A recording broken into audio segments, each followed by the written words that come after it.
My name is Max Antonello. I'm originally from Italy, North Italy. I came to Auburn in '67, but before that, I was in Brighton for 6 years. And then we decided to go back to Italy for a couple of years. And then we come back this way, and I liked the Aubrey Wodonga, so eventually we'll come back here and start my family here in Aubrey. I think in '68 somebody come on my door and knocked the door and said, "We heard you played soccer before?" And I said, "Yes," but I was at that time I was busy to concentrate on my family, tried to build a house, and this gentleman was Hans Laramie, which is the chap who started this Aubrey Wodonga Association. Really, he's the one he did started. And anyway, in 1968, I started playing for Aubrey United. And then come back and we started this Leventon.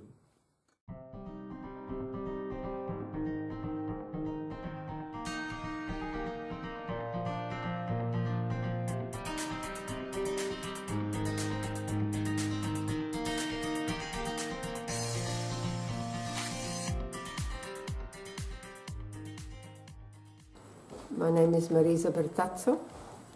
I was born in Italy in 1938 and came to Australia we arrived in Australia in January 1950, and I've been here for the rest of my life so far. And I used to say, "Oh, I'm never going to marry an Italian," and what do? I marry an Italian, a very nice Italian. And I've not moved from here at all. Raymond said, we used to make pasta. I don't know that we made pasta when we had the trolley thing, but we had food because it's food. And I'd go around selling tickets, 2 shillings, 20 cents, to try to make some money. I'd make a pot like this of pasta sauce. And we sold, the pasta and for to eat, or to sell, and it went really well. So much so, there was a couple of people, particularly a man and a boy about this high, he'd come up from down here and have dinner at the canteen to have the pasta. In my time, we used to have a support group. And every Friday night we used to meet at a commercial club, and we used to put out $1 each every Friday night. That if the club needed some money, we just help them. That helped the club, which was good. It was great, really. We had a great group of people. We had this ball here. I can't remember, we used to go to the dance thing at the end of the year. This is going back a long time, but this is with the whole association. And we always had to get together and what have you, that we do now as well. We didn't have anything fancy of our own because, money was tight.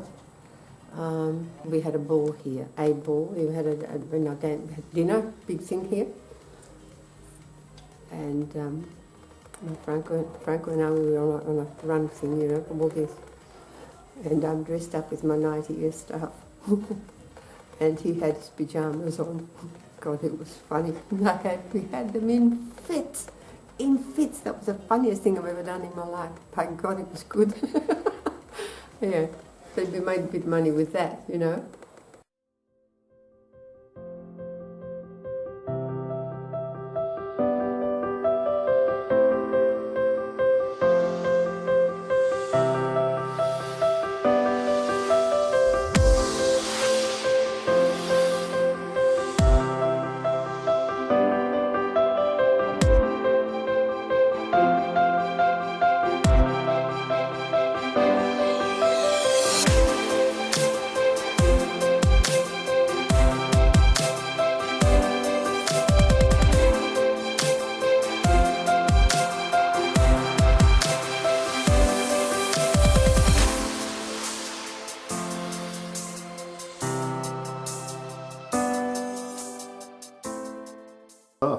Lindsay Poy, past president of the SSNA Club and born and bred in Albury via Melbourne and through to Sydney and then back to Albury with a wife and 4 children. So in 1988 I came back to Albury after going to school here in Albury and went to Sydney, came back here in 88, immediately got involved with Boomers soccer up there at Glen Park because my brother Graham was already there with his young children.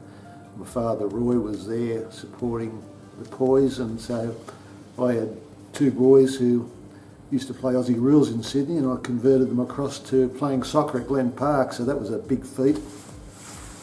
And as soon as I got involved in Glen Park, it gets into your blood, and I decided get on the committee, this is 88, get on the committee, get involved, and it all took off from there because in 1990 I was on the committee in a big way as secretary, and I was also involved with the SSNA Club, got onto their SSNA Club Sports Council. So my goal then was to get as much funds from the SSNA Club to support Glen Park battling soccer. And we were battling in those days because despite the good efforts of the likes of the Bertazzos, Schreibers, Biscuitis, Viloops, you name it, there was a lot of guys up there who put a lot of blood, sweat and tears into making Glen Park successful as a soccer field. And it was.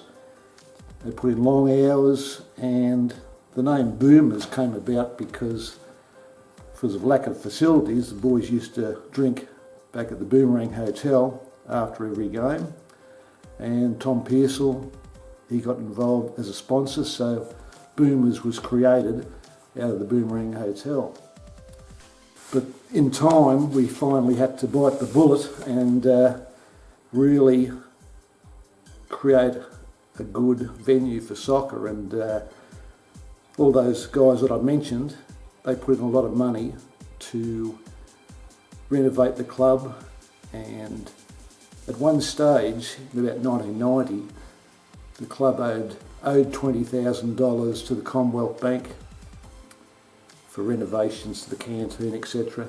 They owed $15,000 to the likes of the Bertazzos, Viloops, etc., who bought the benches and put their hard-earned money into the club themselves. So in 1991, I thought the only way to get out of this bit of a debt hole was to get the SSNA Club as a major sponsor. And in 1991 they did. They agreed to become major sponsor and call the club SSNA Boomers Soccer Club, which was a big deal in those days to have the backing of a fully licensed club for a soccer club.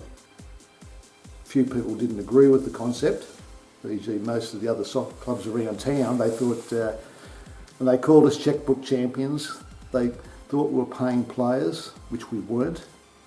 But the end result was that we became a very successful soccer club overnight because we had the backing of the SSNA Club. And back then, the AWSA, as they called it, they only had 8 grades of soccer. From under 8s through to seniors, there was only 8 divisions, which compared to now, it's unbelievable. And back in 1991, when we became SSNA Boomers, we immediately found success, and we had 7 out of the 8 teams involved in the cup finals, and we were winning club championships year after year after year.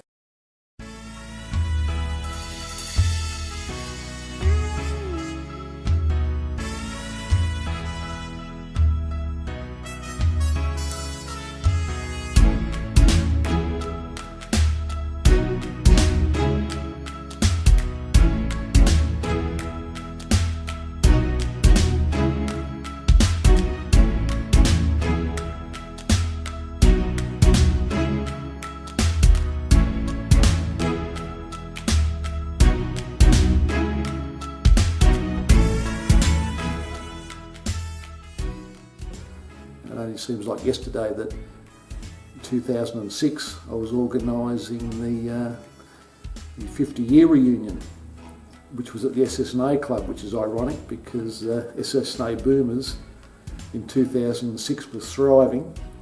Then in 2009, and I was president of the SSNA club at the time, SSNA club decided to pull the pin and we lost our major sponsor. But we've recovered. Boomers FC is as strong as it was 10 years ago, and will be as strong as it is today in 10 years to come, so all good. Had 60 great years, from 1956, the Melbourne Olympic Games era, right through to our 50th anniversary, which I was a major part of, and now here we are at our 60th anniversary. There'll be many in this room here tonight that'll be around for the 100-year anniversary, and when that happens, it'll be, as Bruce McAvaney would say, it'll be pretty bloody special. But